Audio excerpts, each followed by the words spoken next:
Estamos no ar com mais um Momento Economia.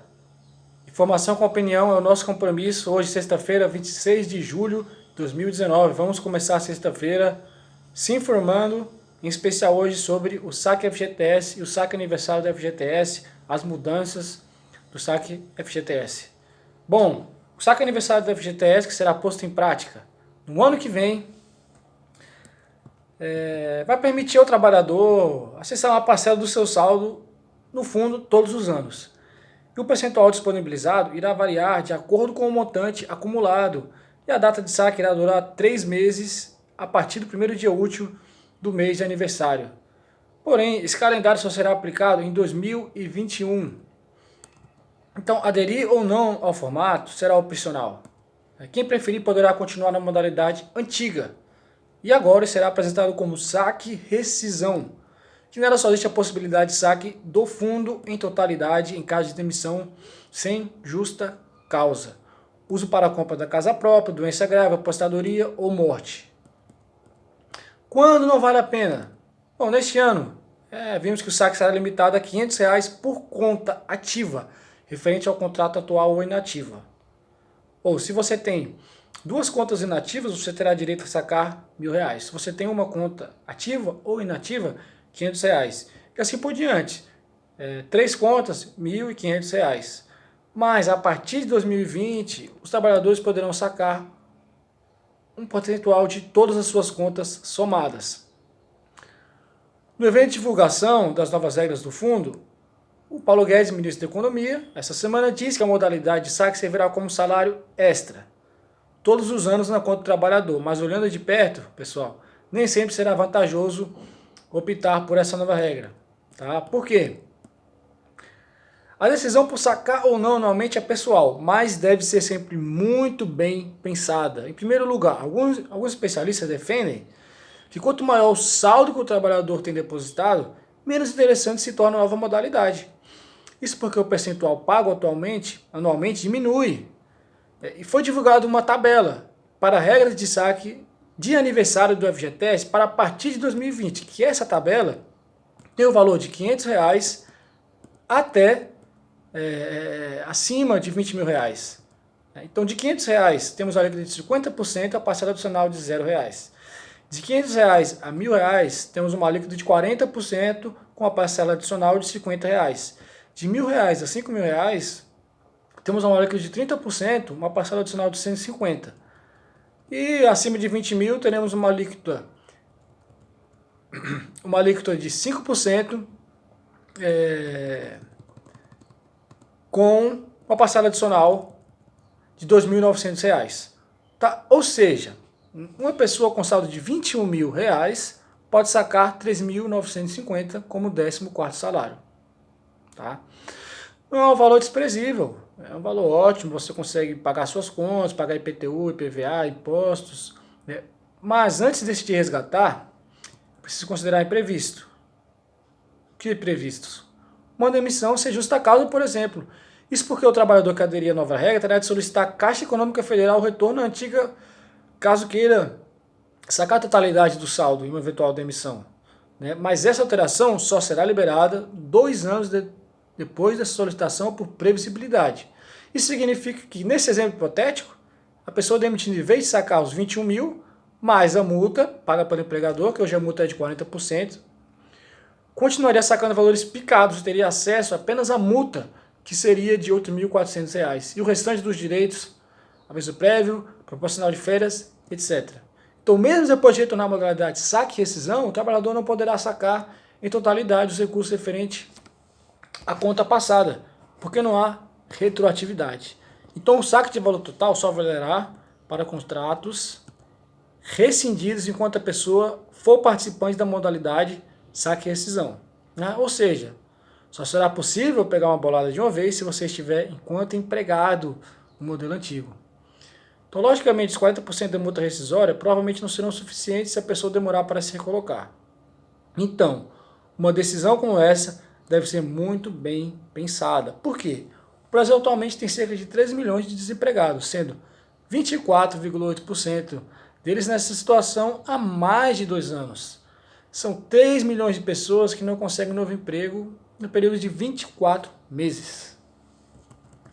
Considerando que, segundo o SPC, 46% dos brasileiros não têm planejamento financeiro. 62 milhões de brasileiros são inadimplentes. É muito provável que a impossibilidade de acesso ao FGTS, em momentos de demissão, se torne um problema grave para boa parte dos trabalhadores. Então é importante notar que o FGTS você está construindo uma poupança para quando se aposentar. Perfeito? Agora, se você quiser garantir acesso a esse dinheiro quando estiver mais velho, talvez seja melhor deixar lá. Então, quando vale a pena?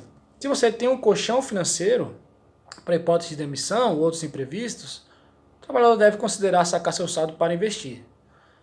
Um exemplo, se você tem uma previdência complementar, uma Previc, né, uma previdência privada aberta ou fechada, em outro fundo que não seja da Caixa. Até porque, gente, o FGTS tem a pior taxa de remuneração do mercado, em 3% ao ano, mais a taxa referencial hoje zerada. Então, se você tem uma previdência privada e o seu FGTS está lá, vale a pena sacar, até mesmo para investir em outro... por exemplo, uma debêntures da Petrobras, que foi sair dessa semana agora, né, com a grande parte de vendas das ações, uma opção, se você tivesse esse dinheiro agora, até mesmo um fundo de investimento a longo prazo, ou numa letra de crédito imobiliário, tá? Um exemplo. Então, procure quem entenda desse assunto, empresas especializadas para fazer essa transferência. O que vai mudar também? A distribuição de 100% dos lucros dos fundos cotistas anualmente deve melhorar essa remuneração, né? De acordo com um técnico do Ministério da Economia, essa nova rentabilidade será próxima da caderneta de poupança. É lógico que dá oportunidades mais interessantes em diversas modalidades de aplicações, o que já é um grande avanço para a educação financeira no Brasil. Acho que a poupança tem uma rentabilidade de 6% ao ano, se eu não me engano, né? Ou seja, já está maior do que o FGTS. Então, se você tem uma dívida, né, você realmente deve sacar esse dinheiro para quitá-la. Mas, se você quer fazer uma viagem, se você está pensando em consumir apenas, pense bem antes de fazer. Porque tem que pensar de maneira consciente. A pessoa pode estar numa faixa etária em que os gastos são muito altos, por exemplo, filhos na escola, pagamento de transporte, custo. Então, às vezes, esse valor faz a diferença. É um alívio sim, mas, para o resumo, ou seja, quem tem uma boa educação financeira vai saber exatamente o que fazer com o dinheiro. Quem não tiver, deve tomar uma decisão consciente.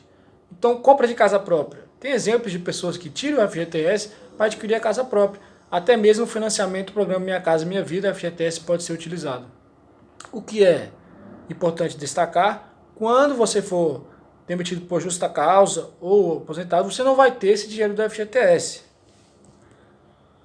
Então o cotista terá acesso à cota normalmente como já tinha anteriormente. Quem tem disciplina financeira pode optar por sacar um montante anualmente e investir melhor para otimizar esse valor e dar uma entrada maior. E outra aplicação, provavelmente você vai conseguir uma rentabilidade maior. Provavelmente, com certeza. Mas, para quem planeja, casa própria, não consegue ter dinheiro na mão sem gastar, talvez seja o caso considerar manter esse valor inacessível, né? A questão não é ceder à tentação de usar esse dinheiro para outra finalidade. Como fazer uma viagem, comprar outras coisas. Então tem que manter o foco, tem que manter o objetivo.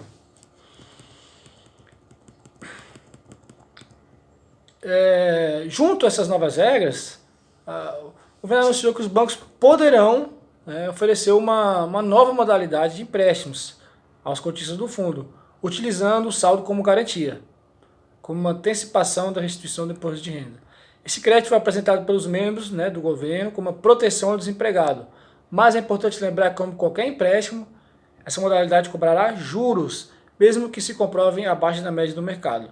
Porque as taxas de juros para crédito consignado atualmente variam de 18% ao ano a 28% ao ano.